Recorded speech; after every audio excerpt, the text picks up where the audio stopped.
ಬ್ಯೂಟ್ song.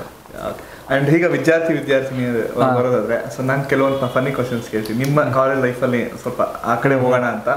So ಆ ಟೈಮಲ್ಲಿ so ನೀವು ಸ್ಟೂಡೆಂಟ್ ಆಗಿದ್ದಾಗ ಈ ಟೀಚರ್ಸ್ಗೆಲ್ಲ ಲೈನ್ ಹೊಡೆದಿದ್ದು, ರಾಕೆಟ್ ಬಿಟ್ಟಿದ್ದು, ಈ ತರ ಏನಾದ್ರು ಇನ್ಸಿಡೆಂಟ್ ಆಗ್ತಾ ಇದೆಯಾ? ಟೀಚರ್ಸ್ಗಳಿಗೆ ಅಂದರೆ ಚೆನ್ನಾಗಿ ಇರೋ ಲೆಕ್ಚರರ್ಸ್ ಅವ್ರ ಕ್ಲಾಸ್ ಮಿಸ್ ಮಾಡ್ತಾ ಇರಲಿಲ್ಲ. ಯಾರ್ದು ಬಂಕ್ ಮಾಡಿದ್ರು ಅವ್ರದ್ದು ಬಂಕ್ ಮಾಡ್ತಾ ಇರಲಿಲ್ಲ. ಕಷ್ಟಪಟ್ಟವ್ರೆ ಪಾಠ ಕೇಳಿಸ್ಕೊಂತಿದ್ವಿ.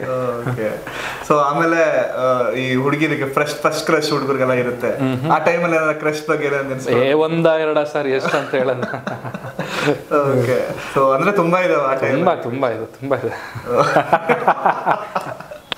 ಓಕೆ, ಕಾಪಿ ಹೊಡೆದಿರೋದು ಈ ಹುಡುಗಿರ ಹತ್ರ ನಂಗೆ ಹೇಳಿಸ್ಕೊಟ್ಟಿರೋದು, ನೀವೇ ಬೇರೆಯವ್ರಿಗೆ ಹೇಳ್ಕೊಟ್ಟಿರೋದು ಆ ಥರ ಏನಾದ್ರು?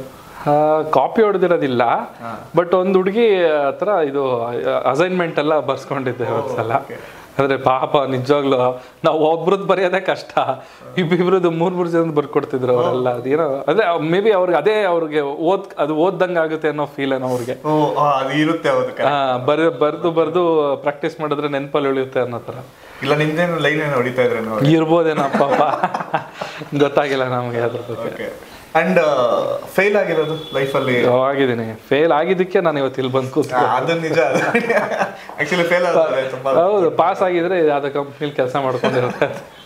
ಓಕೆ, ಫೇಲ್ ಆಗಿದ್ದೀರಾ? ಫೇಲ್ ಆಗಿದ್ದಕ್ಕೆ ಇಲ್ಲಿರೋದು. ನಾವು ಡಿಗ್ರಿಲಿ ಒಂದು ಸಬ್ಜೆಕ್ಟ್ ಫೇಲ್ ಆಯಿತು. ಸೊ ಅದಾದ್ಮೇಲೆ ಲೈಫ್ ಬೇರೆ ದಾರಿ ತಗೊಂಡಿದ್ದು. ಓಕೆ, ಆ ಟೈಮಲ್ಲಿ ಯಾರಾದರೂ ನಿಮ್ಮನ್ನ ನೋಡಿ, ನಿಮ್ಮ ಟ್ಯಾಲೆಂಟ್ ನೋಡಿ, ಸೊ ನೀವು ಪಕ್ಕ ಮುಂದೆ ಆ್ಯಕ್ಟರ್ ಆಗ್ತೀರಾ, ಮ್ಯೂಸಿಷಿಯನ್ ಆಗ್ತೀಯಾ ಅಂತ ಎಷ್ಟೋ ಜನ ನನಗೆ ಆಶೀರ್ವಾದ ಮಾಡಿಬಿಟ್ಟಿದ್ದಾರೆ. ಆಗ ಗಿಟಾರ್ ಇಟ್ಕೊಂಡು ನನಗೆ ಹೆಂಗಂದ್ರೆ ಸುಮ್ಮನೆ ಎಲ್ಲಿ ಬೇಕಲ್ಲಿ, ಇವಾಗ ಹಿಂಗೆ ನೀವು ಕೂತಿದ್ದೀರಾ ಅಂದ್ಕೊಳ್ಳಿ, ಗಿಟಾರ್ ತೊಗೊಂಡು ಇವಾಗ ಗಿಟಾರ್ ನುಡಿಸ್ತೀರಾ ನೀವು ಅಂದರೆ ನುಡ್ಸೋದ ನೋಡಿ ಸರ್ ಹೆಂಗೆ ನುಡಿಸ್ತೀನಿ ಅಂತ ಅಲ್ದ ಆಡೋದೆ. ನೋ ಮ್ಯಾಟರ್ ಅವ್ರು ಬಿಸಿ ಇರಲ್ಲ ಬಿಡಲಿ, ಅವ್ರ ಪಾಪ ಅವರು ಯಾಕಾದರೂ ಈ ಕ್ವಶನ್ ಕೇಳ್ಬಿಟ್ಟು ನಾವು ಇವನಿಗೆ ಅಂತ. ಬಟ್ ಆದರೆ ಸಾಂಗ್ ಕೇಳಿ ತುಂಬ ಚೆನ್ನಾಗಿ ಹಾಡ್ತೀಯಪ್ಪ, ನಿಂಗೆ ಒಳ್ಳೆ ಫ್ಯೂಚರ್ ಇದೆ ಅಂತ ತುಂಬ ಜನ ಆಶೀರ್ವಾದ ಮಾಡಿದ್ರು. ಅಂಡ್ ಈ ಮ್ಯೂಸಿಕ್ ಅಂತ ತಗೊಂಡ್ರೆ ಸರ್, ಈಗ ಇಂಡಸ್ಟ್ರಿಯಲ್ಲಿ ಮ್ಯೂಸಿಷಿಯನ್ಸ್ ಇವಾಗ ನಮ್ಮ ಕನ್ನಡ ಇಂಡಸ್ಟ್ರಿ ಸಕ್ಕತ್ತಾಗಿ ರಾಣಿಸ್ತಾ ಇದ್ದಾರೆ, ತುಂಬಾ ಜನ ಬಂದಿದ್ದಾರೆ. ಸ್ವಲ್ಪ ಹಿಂದಕ್ಕೆ ಹೋದ್ರೆ ಡೈರೆಕ್ಟರ್ಸ್ ಅವರೇ ಮಾಡ್ಬೇಕಾಯ್ತು, ಮ್ಯೂಸಿಕ್ ಅವರೇ ಮಾಡ್ಬೇಕಾಯ್ತು, ಸ್ವಲ್ಪ ಕಷ್ಟ ಕಾಲ ಇತ್ತು ಮ್ಯೂಸಿಕ್ಗೆ. ಸೊ ಕೆಲವೊಂದು ಬೇರೆಯವರಿಗೆ ಅಷ್ಟೇ ಇತ್ತು, ಬಟ್ ಇವಾಗ ಜಾಸ್ತಿ ಆಗಿದೆ ಮ್ಯೂಸಿಕ್. ಈಗ ಕಾಲದಲ್ಲಿ ಬರುವಂತಹ ಹುಡುಗರಿಗೆ ಸೊ ಅವ್ರು ಹೆಂಗ್ ಪ್ರಿಪೇರ್ ಆಗಿ ಬರ್ಬೇಕು? ಸೊ ನಿಮ್ ಕಡೆ ನಾನು ಸಜೆಷನ್ ಕೊಡೋದಾದ್ರೆ ಮ್ಯೂಸಿಕ್ನ ಹೆಂಗೆ ತಗೊಂಡು ಬರಬೇಕು, ಹೆಂಗೆ ಸ್ಟಾರ್ಟ್ ಮಾಡಬೇಕು? ಇವಾಗ ಸಿಕ್ಕಾಪಟ್ಟೆ ಕಾಂಪಿಟೇಷನ್ ಆಗಿಬಿಟ್ಟಿದೆ. ಆಮೇಲೆ ಎಲ್ಲರಿಗೂ ಈ ಸಾಫ್ಟ್ವೇರ್ ಆಗಿರ್ಬೋದು, ಕಂಪ್ಯೂಟರ್ ಆಗಿರ್ಬೋದು, ಎಲ್ಲರಿಗೂ ಆ್ಯಕ್ಸಸ್ ಸಿಕ್ಕಿರೋದ್ರಿಂದ ಸಿಂಪ್ಲಿಫೈಡ್ ಮಾಡಿಬಿಟ್ಟಿದ್ದಾರೆ ಇವಾಗೆಲ್ಲ. ಸೊ ಕಾಂಪಿಟೇಷನ್ ಜಾಸ್ತಿ ಇರೋದ್ರಿಂದ ಫಸ್ಟ್ ಕಲ್ತ್ಕೊಂಡು ಬರೋದು ಒಳ್ಳೆಯದು. ಅಂದರೆ ಈಸಿ ಆಕ್ಸೆಸಬಲ್ ಇದೆ ಅಂತ ಅಂದ್ಬಿಟ್ಟು ಆ ಈಸಿ ಮೆಥಡಲ್ಲಿ ಹೋಯ್ತು ಅಂತಂದರೆ ಸಸ್ಟೈನೇಬಲ್ ಇರೋದಿಲ್ಲ. ನೀವು ಈಸಿಯಾಗಿ ನನಗೆ ಗೊತ್ತಿದ್ದು ಏನು ಬರೀ ಡೌನ್ಲೋಡ್ ಮಾಡ್ಬಿಟ್ಟು ಹಿಂಗೆ ಹಾಕೋದು, ಹಿಂಗೆ ಡೌನ್ಲೋಡ್ ಮಾಡ್ಬಿಟ್ಟು ಇಲ್ಲಿ ಹೇಳಿದೋದು, ಇದು ಹಿಂಗೆ ಹೇಳಿದೋದು, ಅದಲ್ಲ ಮ್ಯೂಸಿಕ್ ಅಂತಂದ್ರೆ. ನಿಮ್ಗೆ ಅದೇನೂ ಇಲ್ಲದೆ ಇದ್ರೂ ನೀನು ಮ್ಯೂಸಿಕ್ ಮಾಡೋದು ಬರ್ಬೇಕು. ನಿನಗೇನೂ ಇಲ್ಲ, ನಿನ್ನ ಕೈಗೆ ಒಂದು ಮ್ಯೂಸಿಕ್ ಇನ್ಸ್ಟ್ರೂಮೆಂಟೇ ಕೊಡಲ್ಲ, ಬಟ್ ನೀನು ಮ್ಯೂಸಿಕ್ ಕಂಪೋಸ್ ಮಾಡಬೇಕು. ಆ ಕೆಪಾಸಿಟಿ ಇರಬೇಕು. ಆ ಕೆಪಾಸಿಟಿ ನಾನು ಕಂಡಿಡ್ಕೊಂಡು ನಾನು ಬಿಗ್ ಬಾಸ್ ಒಳಗಡೆ ಇದ್ದಾಗ ಅವಾಗಲೇ ನನಗೆ ನನ್ನ ಹತ್ರ ಯಾವ ಇನ್ಸ್ಟ್ರೂಮೆಂಟ್ ಇಲ್ಲ ಅಂದ್ರೂ ಪರವಾಗಿಲ್ಲ, ನಾನು ಒಂದು ಮ್ಯೂಸಿಕ್ ಮಾಡಬಲ್ಲೆ ಅನ್ನೋದು ನನಗೆ ಅಲ್ಲೇ ಗೊತ್ತಾಗಿದೆ. ಅದು ಬರೀ ಒಂದು ಡಬ್ಬ ಸಿಕ್ತು ನನಗೆ, ಆ ಡಬ್ಬ ಇಟ್ಕೊಂಡೇ ಕಂಪೋಸ್ ಮಾಡ್ತಾ ಇದ್ದೆ ಅವಾಗ. ಅಲ್ಲಿ ಆ ಟೈಮಲ್ಲಿ ನನಗೆ ಅದೊಂದು ತುಂಬ ಪ್ಲಸ್ ಆಯಿತು. ನನಗೆ ಲಿರಿಕ್ಸ್ ಬರೆಯೋಕ್ಕೆ ಇರ್ಬೋದು, ಇಲ್ಲ ಕಂಪೋಸ್ ಮಾಡೋ ಮೆಮರಿ ಪವರ್ ಜಾಸ್ತಿ ಇನ್ಕ್ರೀಸ್ ಆಗಿದೆ. ಯಾಕಂದರೆ ಪೆನ್ ಪೇಪರ್ ಇರ್ತಾ ಇರಲಿಲ್ಲ ಅಲ್ಲ. ಸೊ ಏನೇ ಲಿರಿಕ್ಸ್ ಬರೆದ್ರೂ ಒಂದ ಮೆಮರಿಲೇ ಸ್ಟೋರ್ ಮಾಡ್ಕೋಬೇಕು.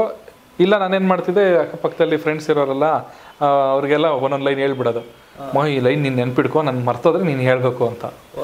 ಆ ಥರ ಹೇಳ್ಕೊಂಡು ಎಲ್ಲ ಕಂಪೋಸ್ ಮಾಡ್ತಿದ್ದೆ. ಅದು ಆ ಪೋರ್ಷನ್ ಆಯಿತು. ಬಟ್ ಈಗಿನ ಕಾಲದ ಹುಡುಗರಿಗೆ ಏನು ಹೇಳ್ತೀನಿ ಅಂತ ಹೇಳಿದ್ರೆ, ಮ್ಯೂಸಿಕ್ ನೀವು ಮಾಡಬೇಕು ಅಂತ ಅಂದರೆ ಬೇಸಿಕ್ ಕಲೀಲೇಬೇಕು.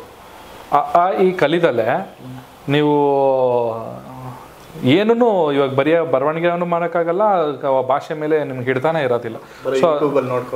ಸೊ ಅದಕ್ಕಿಂತ ಯೂಟ್ಯೂಬಲ್ಲೇ ಸಿಗುತ್ತೆ ಎಲ್ಲ ಯೂಟ್ಯೂಬಲ್ಲೇ ಎಲ್ಲ ಹೇಳ್ಕೊಡ್ತಾರೆ ನಿಮಗೆಲ್ಲ. ಟೀಚರ್ಸ್ಗಳು ಸಂಗೀತ ಪಾಠನ ಯೂಟ್ಯೂಬಲ್ಲೇ ಅಪ್ಲೋಡ್ ಮಾಡಿರ್ತಾರೆ, ಪಿಯಾನೋ ಪಾಠನೂ ಯೂಟ್ಯೂಬಲ್ಲಿದೆ, ಗಿಟಾರ್ ಲೆಸನ್ಸು ಯೂಟ್ಯೂಬಲ್ಲಿದೆ. ನೀವು ಗುರುನ ಹುಡ್ಕೊಂಡು ಹೋಗ್ಬೇಕೇನಿಲ್ಲ, ನಿಮ್ಮ ಹತ್ರನೇ ಇದೆ. ಈಗಿರೋ ಟೆಕ್ನಾಲಜಿ ಅಷ್ಟು ಫಾರ್ವರ್ಡ್ ಇರೋದ್ರಿಂದ ಕಲಿಬೇಕು. ಆ್ಯಕ್ಚುಲಿ ಬೇಸಿಕ್ಸಿಂದನೇ ಕಲಿತು ಮಾಡಿದ್ರೇ ಸಸ್ಟೈನ್ ಆಗ್ಬೋದು. ಸೂಪರ್.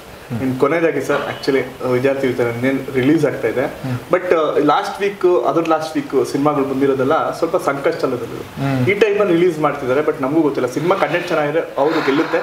ಬಿಕಾಸ್ ಲಾಸ್ಟ್ ಒಂದು ತೆಲುಗು ಸಿನಿಮಾ ಬಂದು ಸ್ವಲ್ಪ ಜನ ತುಂಬಿಕೊಂಡಿದ್ದಾರೆ ಅಂತ ಒಂದು ಟಾಕ್ ಬಂದಿದೆ. ಬಟ್ ಕನ್ನಡ ಸಿನಿಮಾ ಬಂದಿಲ್ಲ ಲಾಸ್ಟ್ ವೀಕಲ್ಲಿ, ಸ್ವಲ್ಪ ಇದಾಗಿಲ್ಲ.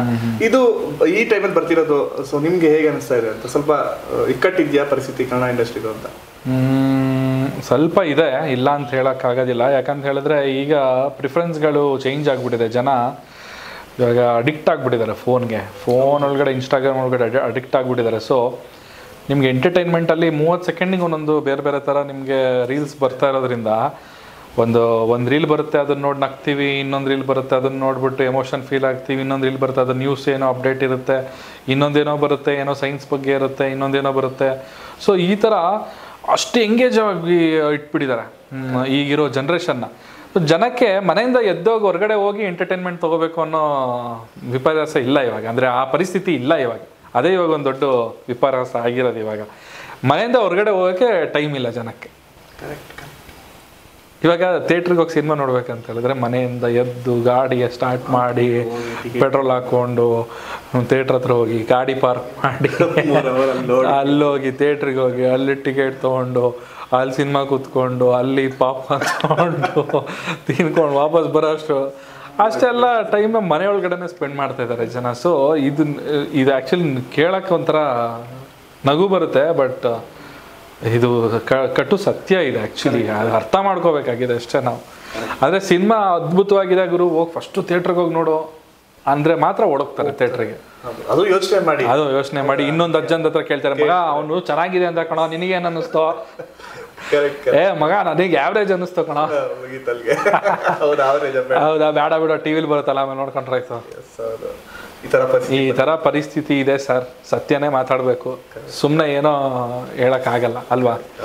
ನೋಡೋಣ ನಮ್ಮ ಸಿನಿಮಾ ಹೇಗಾಗುತ್ತೆ ಅಂತ ಕಾಯ್ಕೊಂಡಿದ್ದೀನಿ. ಬಟ್ ನಮ್ಮ ಕರ್ನಾಟಕ ಜನತೆ ನಮ್ಮ ಕೈ ಬಿಡಲ್ಲ ಅಂತ ನಂಬಿದ್ದೀನಿ. Thank you sir, all the best. Thank you so much. ಚೆನ್ನಾಗಿ ಮಾಡಿ, ಹೀರೋ ಆಗ್ಬಿಟ್ರೆ ಅಂತ ಸಾಂಗ್. ಇಲ್ಲ, ಖಂಡಿತವಾಗಿ ಡೆಫಿನೆಟ್ಲಿ ಮಾಡ್ತೀನಿ. ಬರ್ಲಿ ಸರ್ ಬೇಗ ನಿಮ್ದು ಸಾಂಗ್. ಖಂಡಿತ, ಡೆಫಿನೆಟ್ಲಿ. ಯಾವುದು ಅಂತ ಒಂಚೂರು ಅಪ್ಡೇಟ್. ನೆಕ್ಸ್ಟ್ ಅದೇ ಕಾಟನ್ ಕ್ಯಾಂಡಿ ಅಂತ. Cotton candy. Okay okay. Yes sir, thank you. Thanks a lot sir. Take care.